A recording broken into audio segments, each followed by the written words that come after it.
Welcome to Module 4, Lecture 3 in Microbiological Risk Assessment. And in this lecture I will talk about hazard characterization and risk characterization. And the material I will use is developed together with my colleague Martin Alter.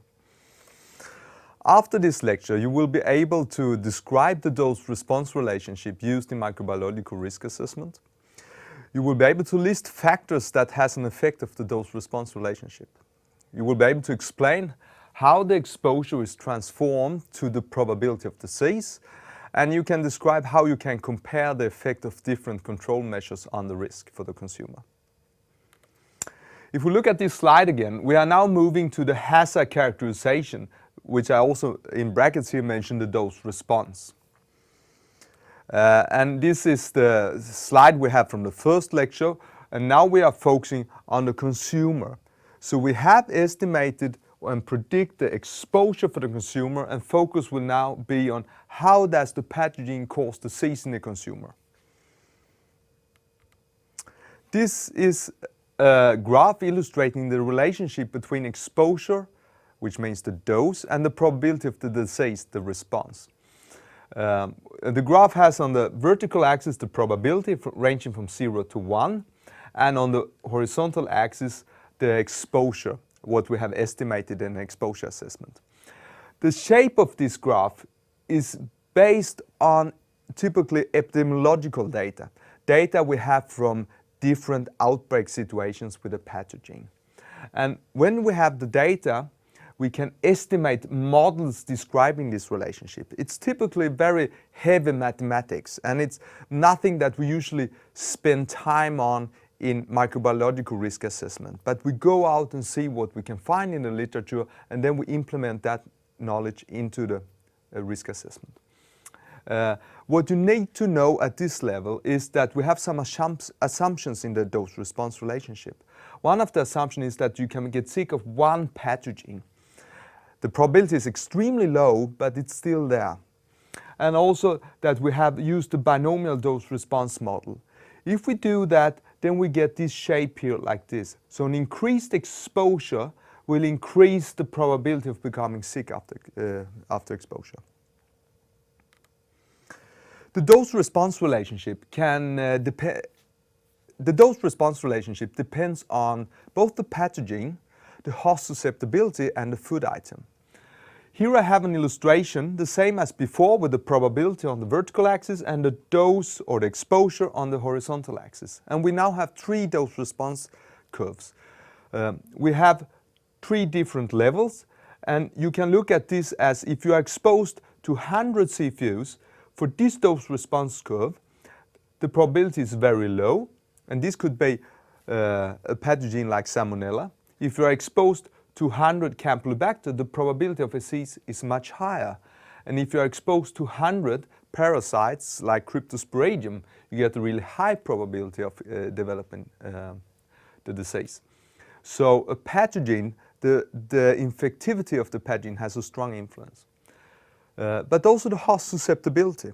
If we now look at this picture and think that we have the same pathogen, but we now have different hosts, then we can have the curve out here can represent young, healthy, strong people with a high strong immune system, whereas the curve down here can represent very susceptible people like old people or sick, chronically sick people, whereas the middle group can represent average age people or something like that.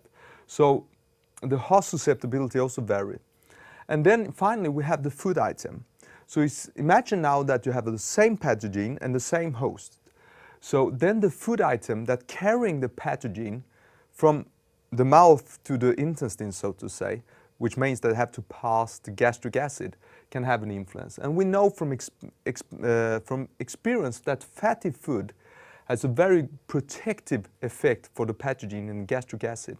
So if you have fat food, then maybe the dose-response relationship is down here, whereas if you have less fat food, you move the curve upward, so it has a less infective situation. Now we move to the final thing, the risk characterization, because the overall aim with microbiological risk assessment is to estimate the risk for the consumer of developing an adverse effect. And this is the final step in the risk assessment. And what we're going to do now is to integrate the exposure, which is the amount of CFUs that the consumer is exposed to, with the dose-response relationship. How does the consumer respond on the exposure? Here we have an illustration where we have the exposure assessment on the left side, where we predict the number of CFUs at time of consumption, and we have the hazard characterization at the right side, where we have how the consumer respond on the probability of the disease depending on the exposure, the amount of CFUs. And what we do in risk characterization is that we take the exposure, put it in here on the horizontal axis, and then we can read out on the vertical axis the probability that this exposure will cause an adverse effect. And if the exposure increases, we can say that the probability of an adverse effect increases. And in this case, you can read out the probability of the disease to 18%.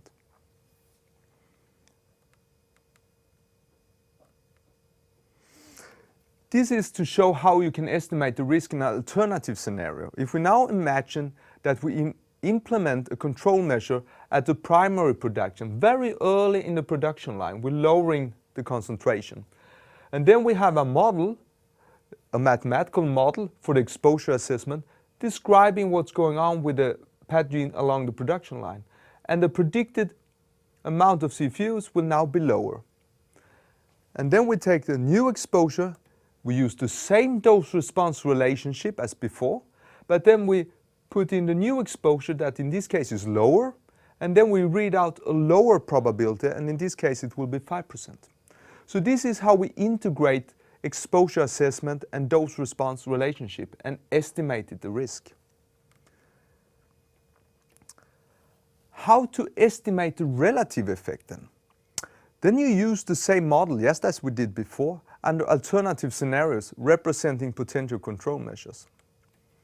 And then you estimated the baseline model, the number of cases or the probability, and then you have the alternative scenarios where you have the alternative number of cases or alternative number of probabilities, and then you divide these two values. So for instance, by decreasing the prevalence of infected pigs in the primary production by 50%, the risk for the consumer will decrease to 1/10 compared to the current situation. And what we have done in this example here is that we use the same model, we just reduce the prevalence of infected pigs, run through the model, and then we get a new estimate of the risk for the consumer, and we compare that with the current situation. In our example we had before, we have 5% and 18%. 18% represent the current situation and 5% was the alternative scenario. And it means that we have 1/3 of the current risk if we are able to reduce the prevalence in the primary production. So again, I will end here by summarize the elements in risk assessment. First of all, you have the hazard identification, where you identify the hazard you're going to work with, the microbe, the hazard that caused adverse effect in the consumer. When you know that, you build an exposure assessment model where you try to describe what's going on in the production line from where the pathogen entered the food item until in the time of consumption. And there you can describe it by qualitative methods or quantitative methods. And then you work with the hazard characterization, how the consumer respond to the exposure. And I showed the example where we use the quantitative approach.